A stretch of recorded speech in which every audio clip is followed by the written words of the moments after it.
You don't want people to see your face and your No, 6 chins? no. God damn it, Issa. Oh wait, are we live? Sorry. Yes, we are live. That officially makes me a jerk. So Hello, folks. Well, don't worry, nobody's hi watching guys. yet. They'll only see it on the recap. Okay. We'll only see it on the recap. Recap of today's Isabelle's jerky commentaries. Yes, Okay, so because it's not like Saturday if I'm not a fucking butthole. we know we really are live now. Okay, that's good. I started working on this. Okay, I'm going to do one. I don't see anybody watching yet. The little control panel doesn't have anybody on here yet. So, That's fine. We could still say like, hi, guys. hi. This is the very informal namesake panel, namesake Valor panel, where the namesake team composed of Megan Lavey-Heaton and Isabelle Melançon are basically gonna crack puns and stupid jokes while they do art. It's fascinating. On my side, I'm working on a wallpaper. Holy crap! Wallpaper for Patreon, and what I'm messing up currently is something called the cleanup stage, where after I ink stuff by hand because I use brushes, after I'm done with it, it kind of looks like this, just a bunch of color lines everywhere. So once I'm done inking, I scan it in Photoshop, and then I remove the lines using the adjustment thing. And I forgot that there was blue and red lines, so I totally forgot to take out the red lines. That's better.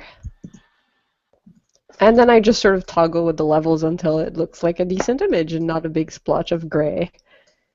Still not working. Those red lines are really...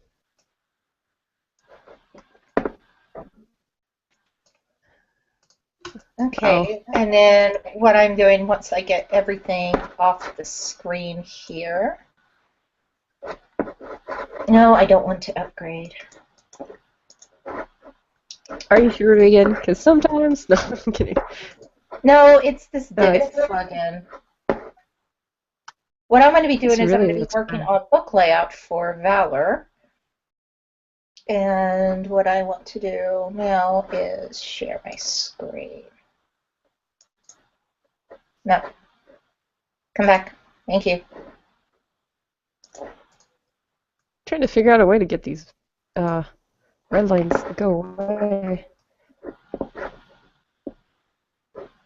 This is why I stopped using the red pencil. It is the actual worst.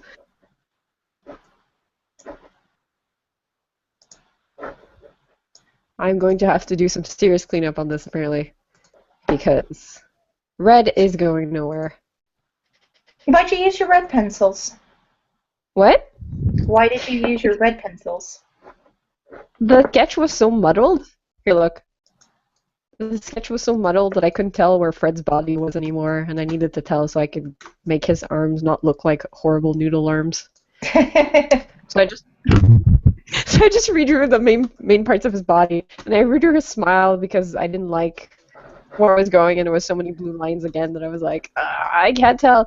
Elaine came out pretty nicely. Like Elaine's sketch is really clean, Mm-hmm. but Fred's sketch was like, this sure? I don't know. I don't know. So then I just did red lines, and honestly, I should have just used a paler blue. That was a mistake. What I'm working on now is I'm working in a program called Adobe InDesign. It's a print publication program. I'm laying out the individual pages for Valor. Valor, over here on the right, you see the different parts of the stories to Valor. The story Issa and I worked on called Prunella, which I need to finish the lettering for that. Winter's Gift, where the Yeah, lettering. you're saying wrong. Yeah, the Winter's Gift, where the lettering's almost done. If I catch up on this, I can do some of the lettering for that. Uh, uh, Really disappointed because I gave you those stories literally like 5 months before everyone else. I know, and then I got involved doing other things for you, my dear. No. What? Um, Stop telling people I'm a slave driver. How dare you? Little Red Riding Hood, Rose Bride, and Mask. So I'm going to go ahead and just start with the next files. What I tend to do is each item is its own document, and then it all gets tied together in a master document where you can do things like automatically set page numbers, apply global changes, and make sure everything's ready for print. All that cool stuff. Yes. Look, we actually have people watching. This is cool. Oh, hi people.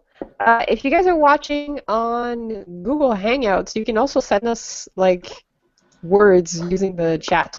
We will You can at the also words. do the same thing on YouTube. I am monitoring both pages. Oh, so is there actually questions? You said there was. I actually got a couple questions from Twitter earlier in the day. One moment, I'm just grabbing the link so I can have both pages up. It's good for me to have questions because honestly, otherwise when I'm working with Photoshop, I just swear. It's like an unending line of horrible, horrible swears.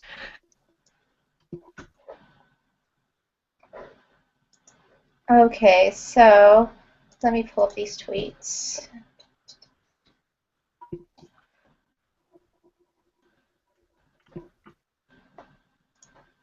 Oh, for people who are interested, earlier today I had a giant meeting with a mystery writer who will reveal her less mysterious later, where we were basically plotting out Nope, the little comic that I'm going to do called The Reluctant Protagonist. It's going to be really fun. That mystery writer is not me. Yeah, Megan's not writing this one. She is concentrating on Namesake and our upcoming quibbling. Yes, Megan has a little too much to do at the moment, but I will still be. Do you still want me to letter? Yeah. Okay. That would be great. Yeah. I'm handling their lettering. Okay, so we just decided that, like, yeah, we're totally going to do that. So we have from One Two Door on Twitter sent in 2 questions. The first one is, what are our favorite examples of character development and characterization in short stories or story arcs? Like in general, I guess? Yeah. Just like, I guess, yeah, it just looks like in general. Oh, man. Okay, I'm going to try to think of an example that's in English, because most of the examples I really like are all in French. But I did really like Ella Enchanted. Ella Enchanted's great, but I'm not sure that's short story. Yeah. It's kind of long, I guess. Boy, I really like Oscar Wilde short stories.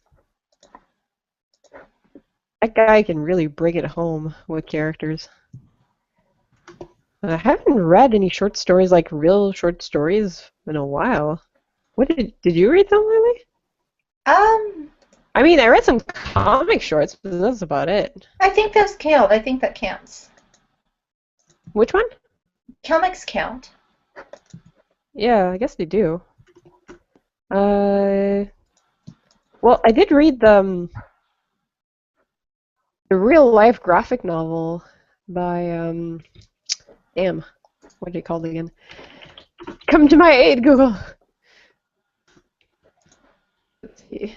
I actually read lately this graphic novel called In Real Life by Cory Doctorow and Jen Wang, who is the best ever illustrator of all time. And it was really nice because I really didn't know where it was going, and I was surprised, and I really enjoyed the character evolution in that. I don't know if graphic novel counts as a short, but it was like a single book, and it's for kids. It was really good. I'm trying to think of what short pieces I've read lately.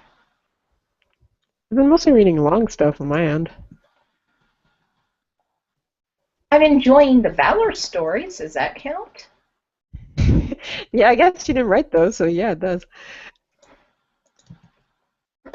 The one I'm actually laying out right now is Laura Newbert's Godfather Death, which is really nice. I'm really enjoying a bunch of little stories on Tumblr, actually, to be honest. You know how a bunch of people post like short comics on Tumblr? Uh-huh. Some of those are so good. Like, some of them, I read them, and they haunt me for days. It was great. The one that I always go back and keep reading, there's a little short comic on Tumblr that now has 2 parts, and it's about a girl who had her heart literally broken, and the guy patches it up and puts it all back together again. And then in the next comic, they have to deal with a long-distance relationship. It's really cute. I also like one by Carrie Pierce. Carrie Pierce did some really interesting ones. Is she the one that did the Malala one? No, Carrie Pierce is the one that did the, you know those mini comics we picked up at Mocha? Yeah. Let me see. Carrie Pierce. Her shorts are amazing. At least I think that's what her name is. No, I'm sorry.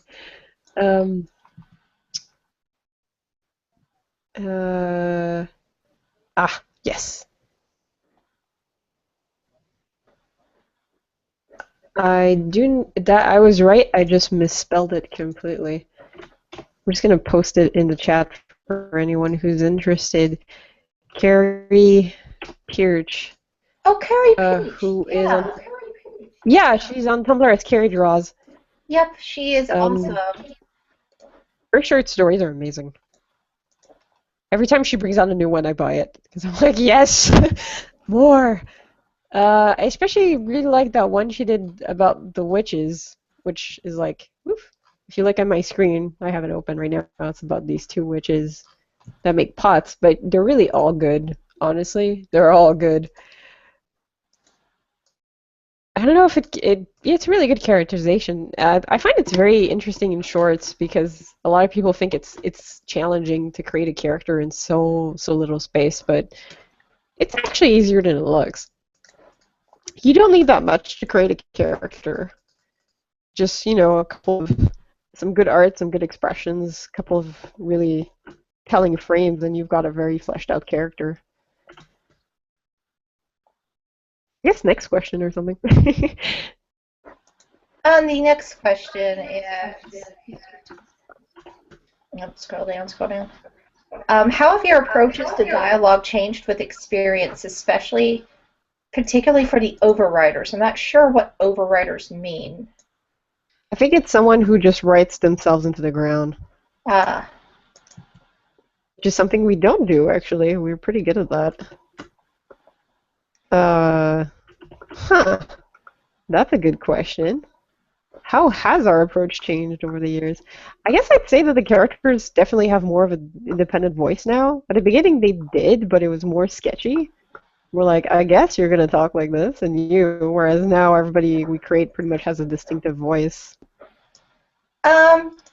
Somebody asked me if we're posting links to the people we're talking about. I don't know if you guys can see the group chat, but Isa is posting links there. I wonder if I should just copy them over to YouTube page. I'm not sure if they automatically appear there. We could copy them to YouTube. We can also just post them on Twitter when we're done. Yeah. That'll work. Plus we can, tweet to the people and be like, hey, what up? Prepare to be amazing. Somebody else is also asking why you're having to erase or clean up your lines. Oh boy.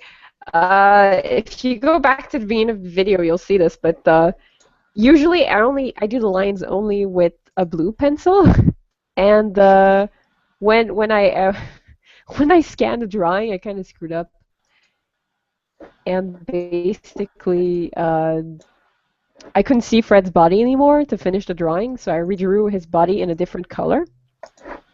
But what happens when I scanned it, it didn't take in the different color well. It wouldn't come out, because usually what I do is my sketches, they have a green line. Here, I'll show you. Just open one. Usually when I scan something, there's color lines under it because I ink it by hand, so I do the sketch with the color lines and then I ink on top of it using a brush pen. And then usually what I'm supposed to do is if I'm doing a sketch, I have to use the same colors or something in the same range of colors. Or otherwise it doesn't remove well, like here. So again, what happens, I picked up a red pencil to finish Fred to look better, and it stayed, so now I'm just kind of cleaning it up. There's also some cleanup, like this one, that's just a splotch. Because when I'm coloring, rather when I'm inking, because it's by hand, if I move my hand on the drawing, I will often drag ink across it and sort of just splotch it. So no matter what I do, there's always, the first part is always cleanup. So scan, ink by hand, which goes pretty fast, scan and then clean it up for like an hour. So if I do them that way. So yeah, a bunch of people say I should learn digital that way. There's like one step less, but I don't know. I'm pretty comfortable using brushes, and I'm not that comfortable with digital yet. I'll get there, though. I'll get there. I doubt I'll stop inking by hand, but it'll be fun to have more tools, definitely. Eventually, I'd love to get a Cintiq, because I think the Cintiq would really bridge the gap between being used to drawing everything by hand and drawing digitally. Because right now I have an Intuos, and the Intuos kind of forces you to stare at the screen while you're drawing, which isn't really what you do when you draw by hand, because you're really staring at the paper. So it's a little weird if you're not used to it. And vice versa, I guess. If you're used to drawing on an Intuos all the time, then you try to sketch by hand, you're like, whoa. So that's why I'm doing cleanup. We are doing for quibbling, and actually Prunella is our test subject. We're doing, Issa tends to hand draw all of our text bubbles, her namesake. And what we're going to do with quibbling is digital text bubbles. Yep, because Megan wants to control that space. Although now she's entered the horrible realm that I'm very picky about, like, bubbles, so I'm going to be like, well, this one is not perfect. Now that you've had to deal with my being picky about fonts for 4 years. Turn around is fair play. Yes, it is. So what I'm doing now is I've done the original, the initial layout of the story, and I'll find things that I need to go back to the original artist and ask them. Like in this case, I think I might be missing a couple pages, so I'm going to check with Laura. Laura, if you're listening, ping me on Skype, please. Laura, we're asking for Laura to come to front desk. We check to make sure that the text is going to reproduce when it's printed. One of the key differences when you're printing a book versus when you're publishing online is you have to accommodate for colors rather than the monitor. So you have to do special stuff to your text so it doesn't get this weird halo effect. And I'm echoing. That's okay. There's more of you to love that way. Thank you. Thank you very much. Double your Megan, double your pleasure. This one I'm bringing up now, this story I'm setting now is The Crane Wife. Oh yeah, the one by Chira and Little Foolery, Mm-hmm. who are most excellent ladies. They do Sphere Fury for people who do not know and want something awesome to read. Because I love it. If you like really hot wizard guys, it's definitely up your alley.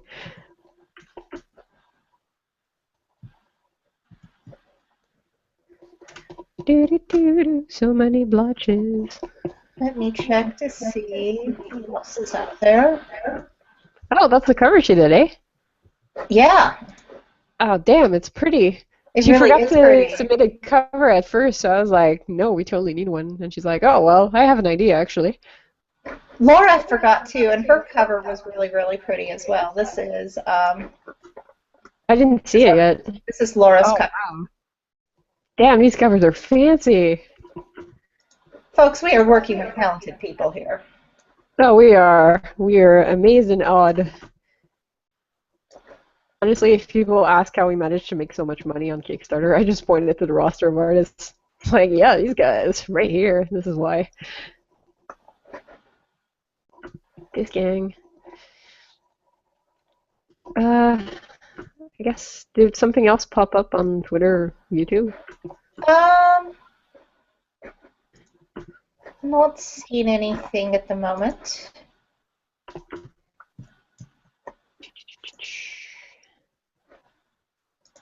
Oh, new comment. Can you talk about your process of adapting pre-existing work with such pre-existing worlds such as Oz and Wonderland into your story? This is from Leslie. Wow, the questions are so hard. Guys! Oh man. I don't know. Honestly, in my point of view, I always try to read and research the original worlds before I start working with them. Like, not just read the stories and read analysis of the stories, but really try to go, like, what historically inspired them and stuff like that. So really research the material. And then when I'm done with the research, I destroy it. Basically, the idea is that you should respect the world that you have and definitely respect the rules that are set in it and have fun in that certain area. But you also have to consider, like, a good adaptation has to be independent as well. You have to have elements that are new and exciting. Otherwise, it's just kind of dull. And if you're just repeating something that was done before, there's really no point in doing it. Because that's something that happens a lot in adaptations. Like right now, I'm really disappointed in Disney because they're going to release Cinderella pretty soon.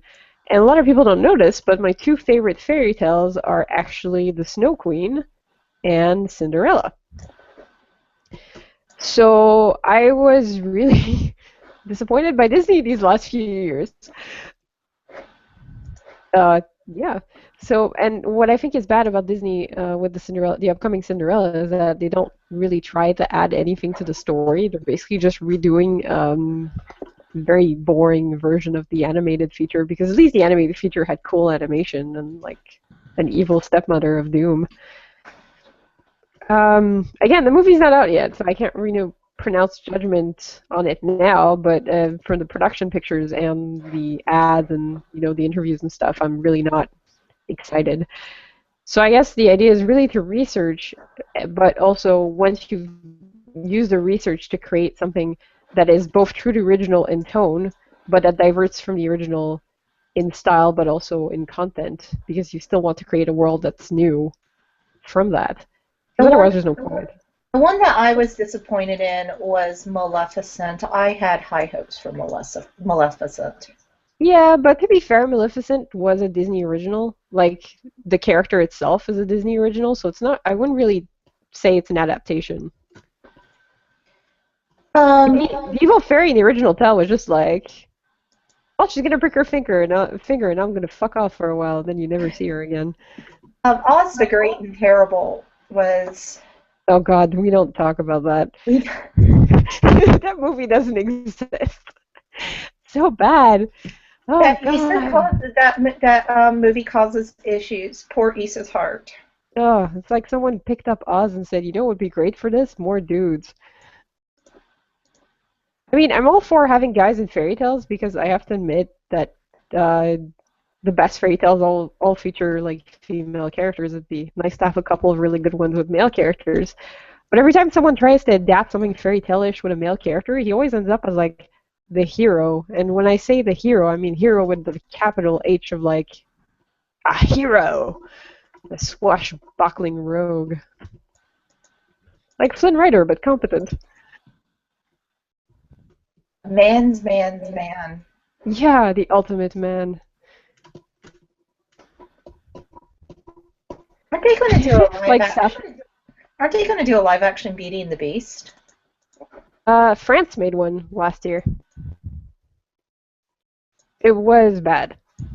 It was beautiful but bad. Like, it was really, really pretty, but the story was really dull.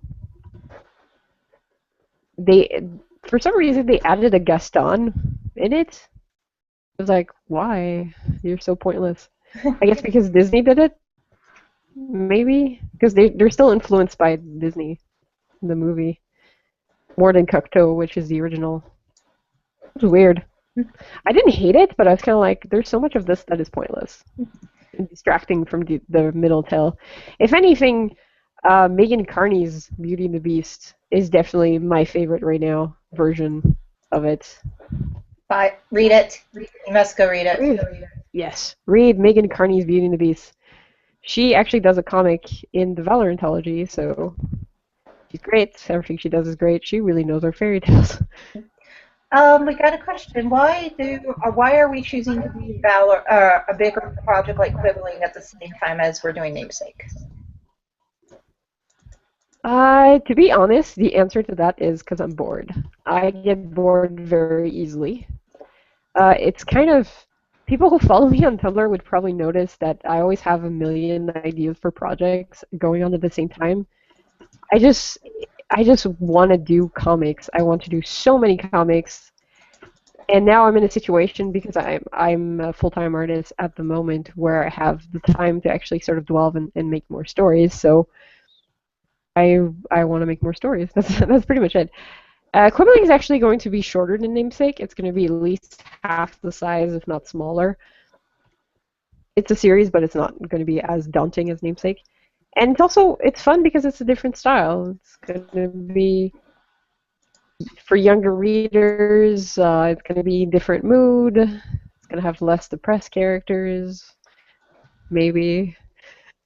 It is you. No, It is you. Yeah. I'm so horrible. Really, the answer to that is that Isa wants to draw stuff, and Megan's an enabler. Well, which is how Namesake came about to begin with, was you wanted to draw and I enabled you. Yeah, I think this might be the basis of our relationship, Megan. Isa wants to do stuff, and Megan just wants to watch and help. Okay, we have another one from Twitter. What was the process like to get Valor started as a couple of editors compared to working on Namesake as sole creators? It really wasn't that much different. Honestly, we asked all our buddies, so it was very informal. There was no decision process. We went to a party and we left the party with this project basically. And then we asked more of our friends to join. It was one of those things. We had a book signing. If you're in Toronto, you should visit the Comic Book Embassy. Is a lovely, lovely place staffed by lovely, lovely women and men too, who are a lot of them are actually participating in this anthology.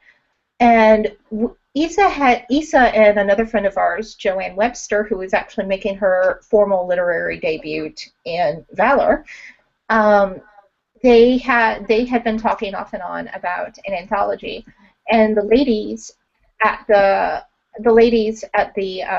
book signing were also talking about an anthology. And so I came back to Isa and I said, well, instead of us competing against each other for the same amount of audience, why don't we see if we all want to work together? And everybody did. Yeah.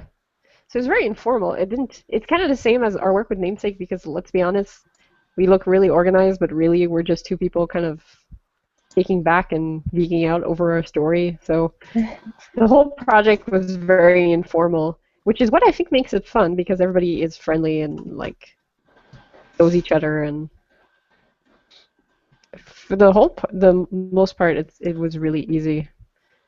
The organizing part was kind of hard, but the part where you're working with people was incredibly easy and fun. So yeah, everybody in this project has been extremely easy to work with. I've highly enjoyed everybody, and I've gotten to meet a few people I don't think I would have ever met otherwise. Yeah, no, it's really great, honestly. It really happened. We just had the idea in Toronto, and then I just added more of my friends in the bunch, so whoopee. We're not very stiff people, let's be honest. We're kind of, we meet you and 5 seconds later, you're our best friend. Oh, I like this question. Do you think a movie all about the Wogglebug would make up for Oz? Ew, no. I don't think a movie about the Wogglebug would make up for anything. The Wogglebug, starring the Wogglebug and Belina, who needs to be eaten. A pox on you. No, but you know what? If a movie that actually includes Ozma as something else than Damsel in Distress would be really nice, because the only movie that has Ozma in it is this old adaptation that Disney did that was a complete flop because of the original MGM film. And Ozma is just some boring damsel in distress in it. And then, then Oz the Great and Terrible. What the hell? Because Ozma's such a good character, and I mean, I know I just said that, and Ozma is basically a sleeping character in our comic, so guilty of it myself, I guess. But she's so cool, and she's considered by a lot of people as this like really important character in LGBT literature because she's considered by a lot of people as this sort of trans character. I don't know. She deserves a movie where she actually does that, her original backstory where she's a dude and she gets changed into a girl. That actually is my favorite Oz book. It's the second Oz book. I would love to see it. It is the best Oz book. It really is. It's the one without Dorothy. Yeah, it's the only one without her. Well, to be fair, the one after is really good too. Yeah. Where Dorothy comes back to Oz and Ozma's like, I want some of that. No, Isabelle, don't ruin childhood books, please. No, it's... I remember reading. I think a movie about Ozma, if you combined both those books, would be great because it's such a strong story of a female monarch. Well, I think they would have to make the story only about Ozma because if they put a Dorothy in it, people are just going to be, but because of the MGM film, like a lot of people, most people don't know that it's originally books. So if you try to do something that quotes the original Wizard of Oz, you're just going to confuse people. So you might as well drop it and just make a whole story about Ozma being amazing. This is a good follow-up question then. On fairy tale adaptations, what are some of your favorites? Okay. I really like Rapunzel's Revenge by Shannon Hale. I like Elle Enchanted. That book is great. I will fight anybody who disagrees with me.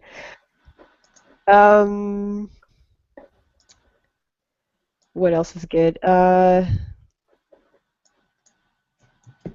really like Megan Carney's Beauty and the Beast again. That book is good. God. What else? Cinder. This sort of new book that came out by Marissa Mayer about Cinderella in space. Yeah, she's really good. It's really good. What else? I'm mostly thinking of my current favorites. There's also this graphic novel called Beast by Marion something? Wait, let me see. Marion Churchland. Beast by Marion Churchland. That's really good.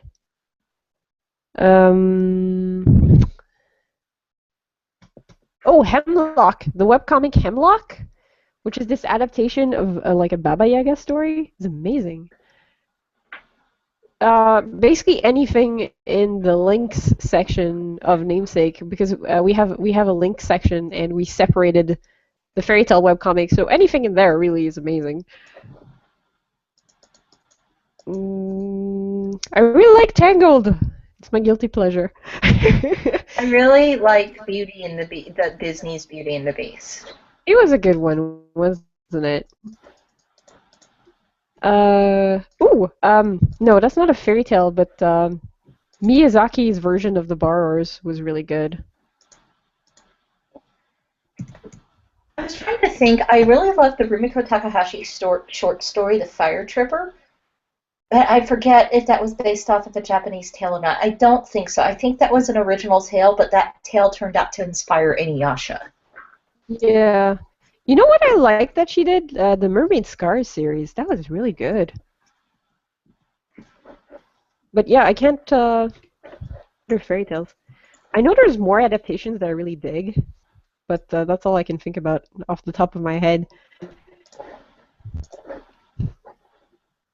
But yeah, definitely those guys for sure. Do we have an ending plan for Namesake, or do we plan to keep it going indefinitely? We have an ending. We have an ending. We had an ending before we began. That was something that we made sure about. Oh yeah.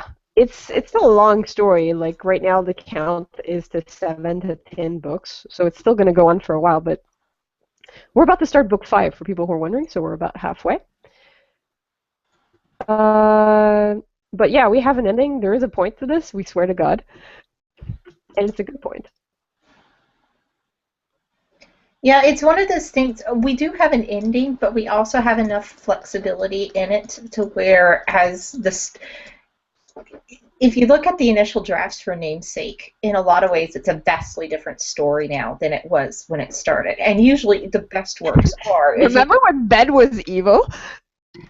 Ben was evil. Chapter 1 started with an air conditioner explosion. Originally, Calliope was not supposed to be introduced until this part of the story.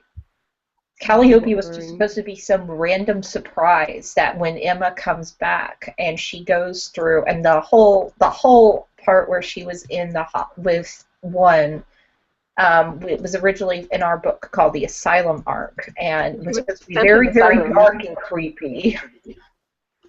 So, I'm glad we switched a lot of those things. Like, now that we list those, I'm like, wow, those were bad ideas. Like, I don't regret dropping any of those. It's ideas that maybe would have worked, some of them, if the series was released more than 3 pages a week. But I think, throwing in an organization like Calliope now is kind of like the equivalent of Harry Potter going through his first year of Hogwarts, and then all of a sudden they're going, hey, look, here's Diagon Alley. Oh, we totally forgot to tell you about this. We totally forgot to tell you about this awesome street you can buy all your shit on. Yeah. It seems like a big oversight. Is it really? No, most of the changes are good. But yes, there is an ending. We're getting there. And we sort of structured a story so that we can remove or add parts depending on if we have more time, more room, etc., etc. We did. I'm going to have to do...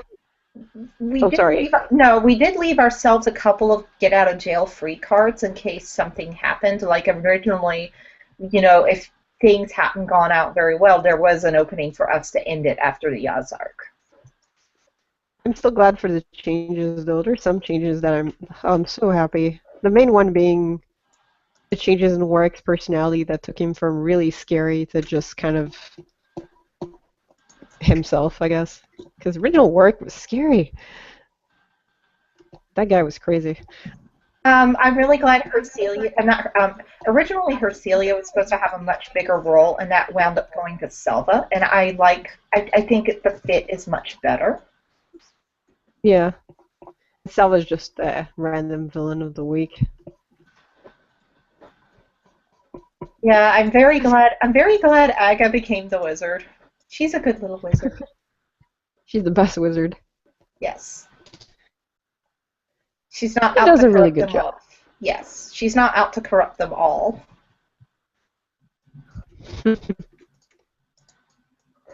Okay, more questions. Wow, this is awesome.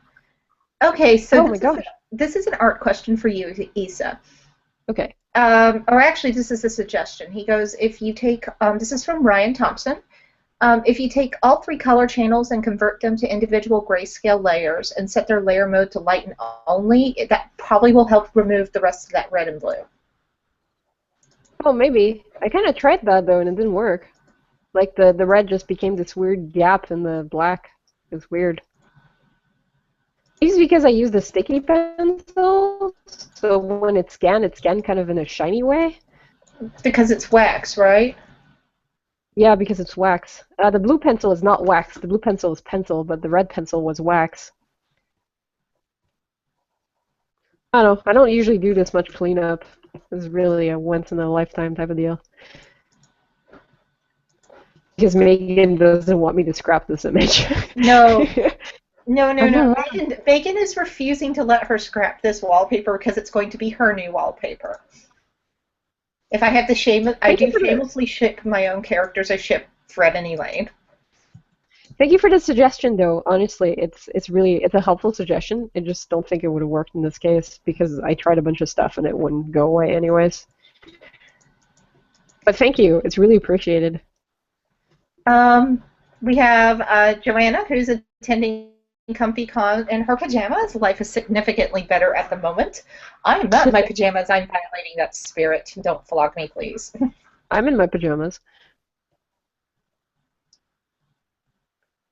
Okay, have you ever read any of the adaptation? Amanda Munson wants to know, speaking of fairy tale adaptations, have you read any of the adaptations by Robin McKinley?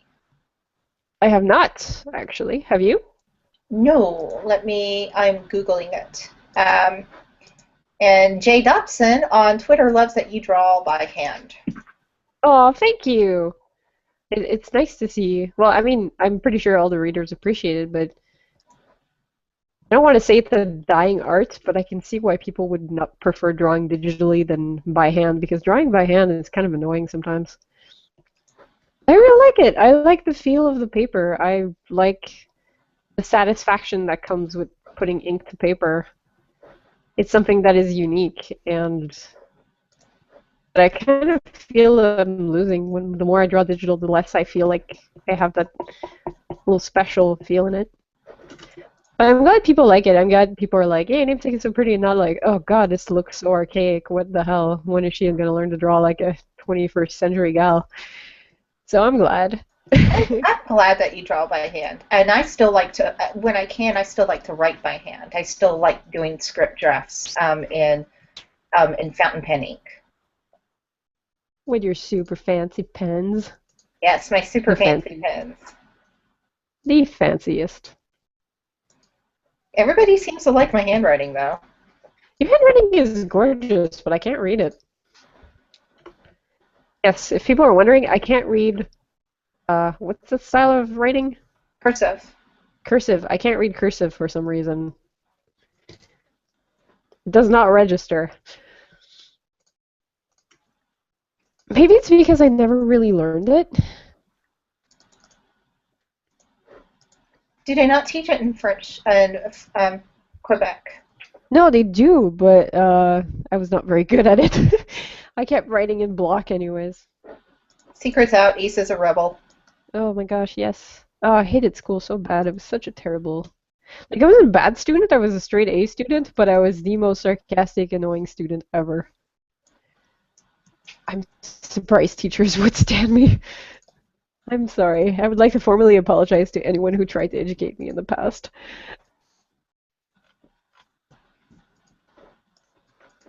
Oh, this story is so pretty. You guys can probably all see just look at the detail on this art. Oh, this is yeah. still the paper frame. Chira free and brings it home every time she draws. Her stuff is amazing. I am so lucky to have gotten to meet her. I met her so randomly. Every time I make a new friend, it's always a strange, random story. The thing that I'm doing now is I'm checking the separations. When you print a book, you have cyan, magenta, yellow, and black plates. And so ideally you want all your black text to just appear on the black plate, and otherwise that's what causes that halo effect.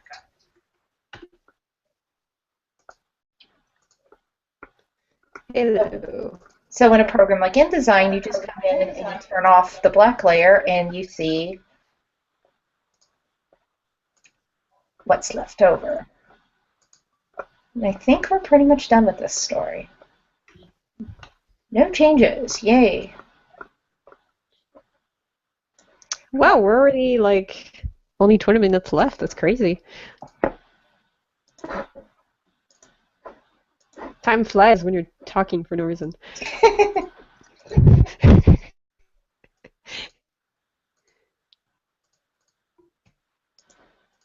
Just double checking to make sure.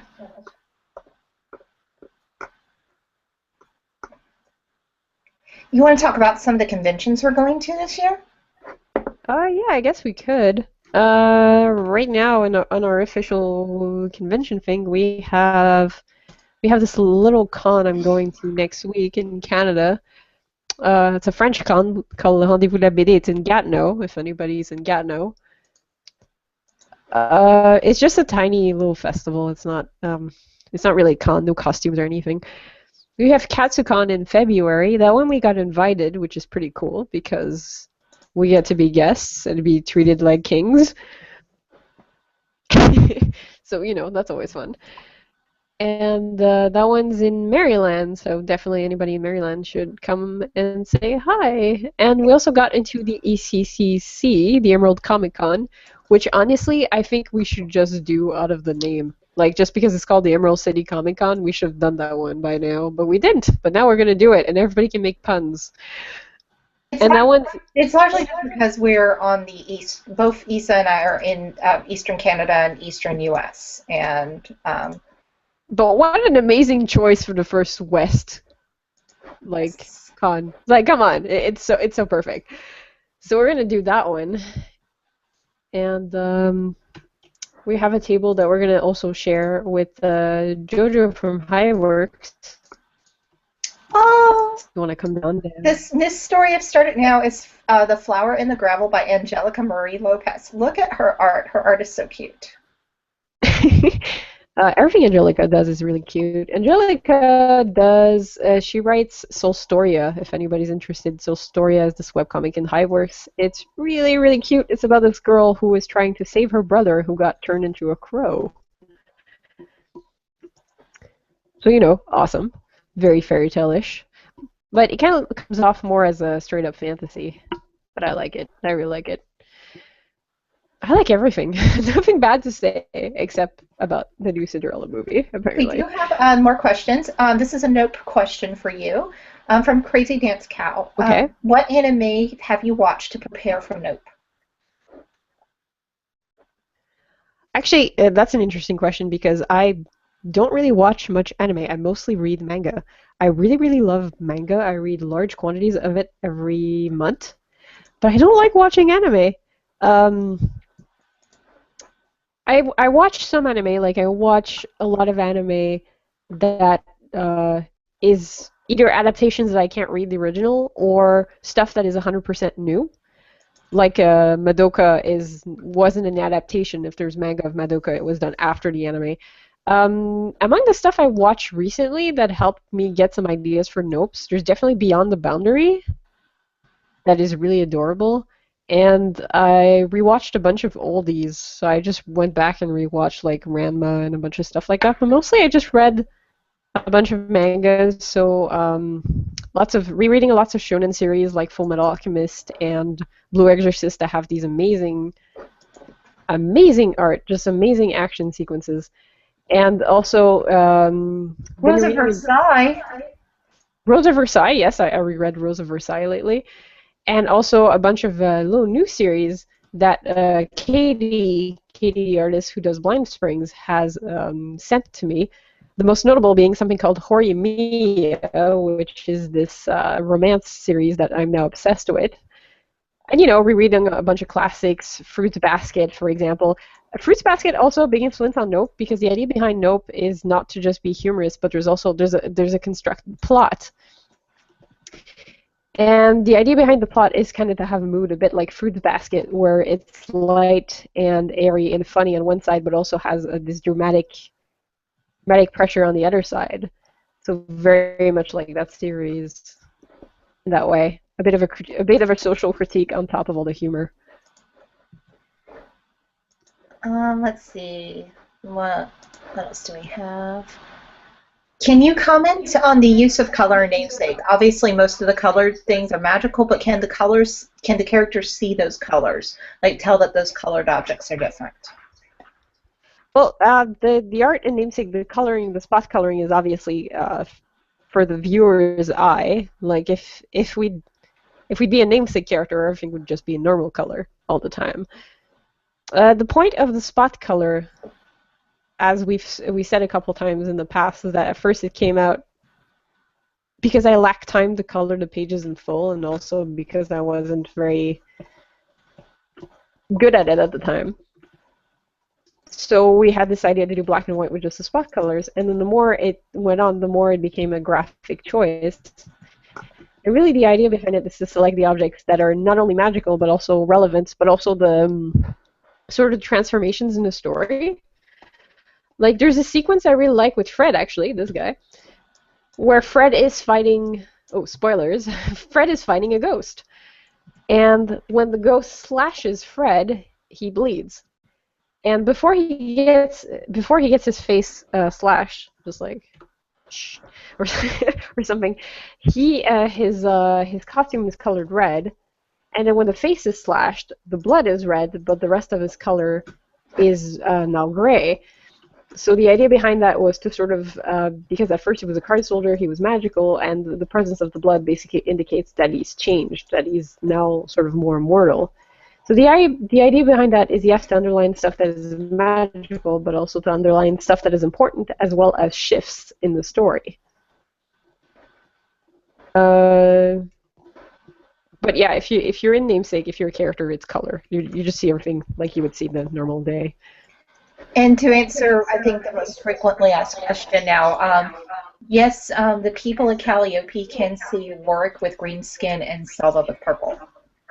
Yeah, they're still Technicolor twins. They don't care. They're cool with it. Their badges do have glamour charms built into them.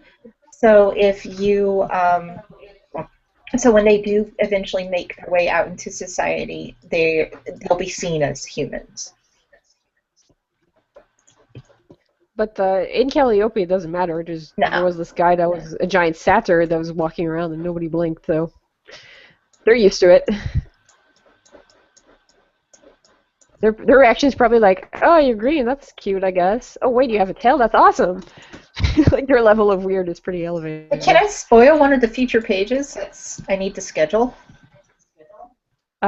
Sure, yeah, go for it. All right, it's the Warwick is getting his physical done, and he's already got a crowd of admirers who are eager to talk with him.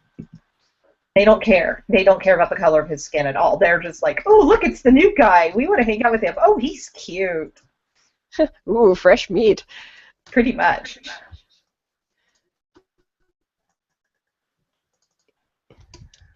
Do we have another question? We're pretty much almost done now.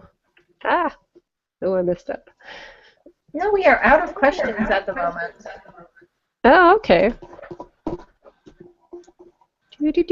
Do.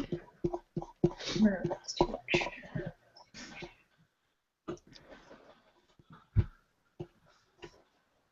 Whoops.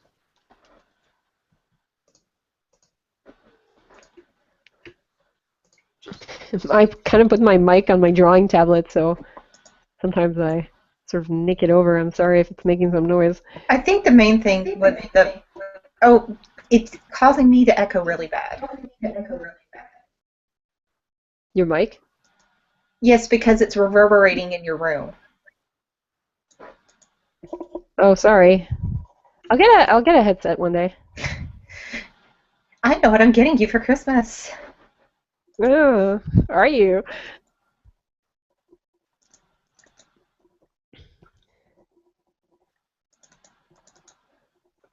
If people are wondering, we are giant BFFs. So. It is like that. When you start working with someone, you either become best friends or you really hate their guts after a while. My biggest concern when we started working together was, I'm not sure how many of you are familiar with Mega Tokyo, but the dissolution of the relationship between Fred Gallagher and Rodney Caston. And that was something I really was trying to prevent with me and Issa.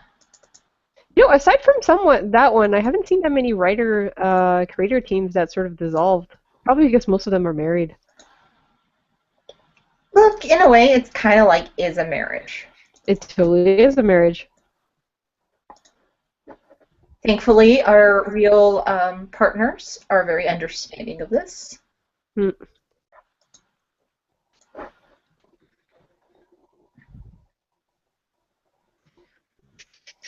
Well, most of the time, people think we actually are married when they talk to me, but then they meet you and they change their mind for some reason.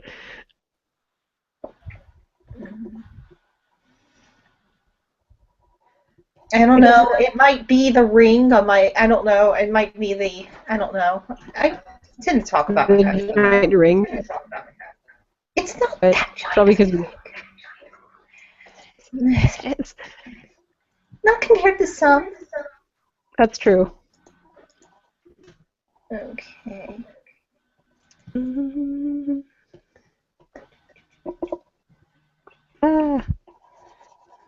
I'm glad that this is filming me screwing up continuously. I'm not as focused as I could be, I'm sorry. This is probably really boring for people. More things. I think because we got 5 minutes left, this will probably be the final question. How long is Nope going to be? Hey, Leslie, I just asked her that same question. It's going to be about 60 pages. So the intended thing is not to make it a series, but like a standalone graphic novel. So it's going to be pretty short, but it's going to be awesome. I guess maybe if we have time for another one. That one was short. Yeah. All right, we do have time for one more question. Let me see if there's anything else in my... we should just... I've thought about this. We should do this more for our Patreon, because this is easy to set up. Yeah, and we're always working anyway, so... That and people looking over my shoulder kind of tends to motivate me to work more, because that way I'm not just sitting here being distracted by the internet. Distracted by the internet? What's that? That never happens. This is finished. Where can we see it? I think he's talking about the wallpaper. The wallpaper is for our Patreon. We do a monthly wallpaper for folks, and that so what Issa's working on now is going to be available to them. As for me, Valor is going to go to press, hopefully within the next month. My goal is to get it pressed by the end of the year, and then the book should be here in late February. Woohoo! And then it's going to be a shipping party. Yes. Yes, if you're near Harrisburg, Pennsylvania, and you want to be roped into a shipping party, please contact me. Yes, no, seriously. Actually, guys, if there's people near Harrisburg that would love to be roped into shipping books for like a day, we will have pizza. Yes, we will have pizza. We will have non-alcoholic drinks because none of us are really big drinkers. And also, it's always better to pack books when you're not drunk. And then... or is it better to pack when you're drunk? I don't know. It'll be a mysterious discovery. But yeah, yes. we'll have like stuff and other stuff and random stuff. I'll bake and things. That will be my contribution. I will bake cookies. You mean your contribution aside from receiving, packing, sending, and organizing the books? At least this time we have a storage unit, and we're not dragging them all upstairs into my apartment. No, we'll be dragging them out of the storage unit instead. Okay. Well, let's see if we've got a last one, and then we'll wrap it up. Will Valor be a one-time anthology, or will there be a possibility of future installments? We haven't decided yet. We're going to wait. Right after we finished, I was kind of going on the no for that one. To be honest, right after we finished the Kickstarter, I was kind of like, well, I'm done with anthologies forever. But now that I have more free time, I'm considering going for that again. I think our biggest priority right now is we've got to get the next 2 books of Namesake out. We haven't released a Namesake book in 2 years. We should probably get on that. Yes. But yeah, there might be like Valor 2. We don't know yet. It really depends. The first version, well, like we said, it was really easy to deal with the artists, but no matter how easy it is, a Kickstarter is still very stressful.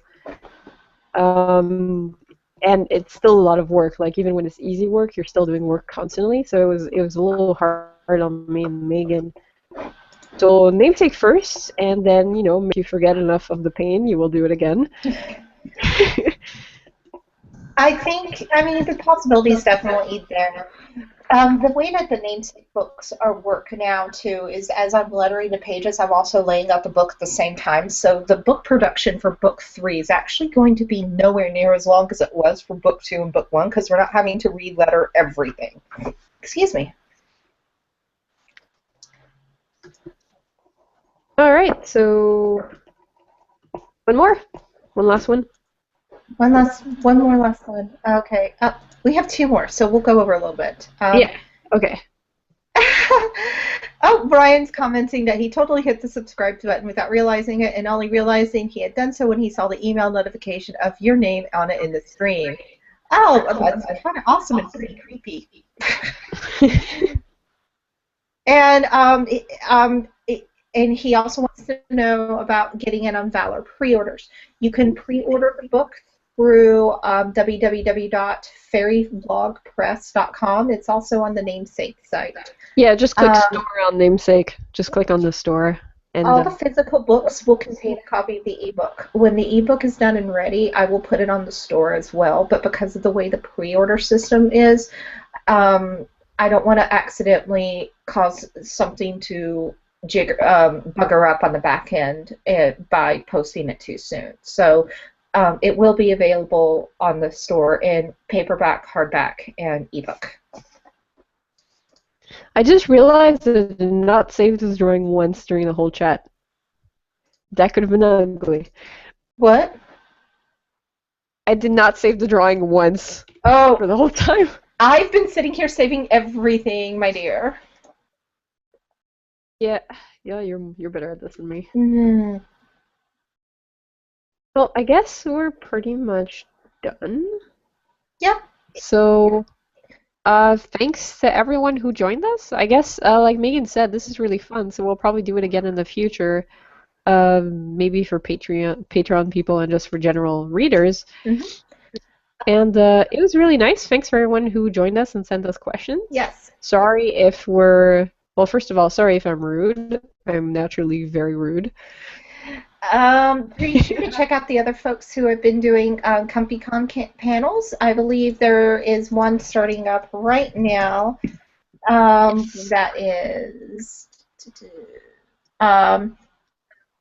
John Troutman and Randy Mulholland are talking about how long they've been doing webcomics, pretty much since the beginning of time. Love you too. And they are, and Jenny Breeden's going to be joining them as well, and somebody I don't recognize. So be sure to check out their stuff. It's at ComfyCon on Twitter and ComfyCon.net through the Something Positive site. Have a great day, everybody. Awesome. Thank you, guys. Bye. Bye.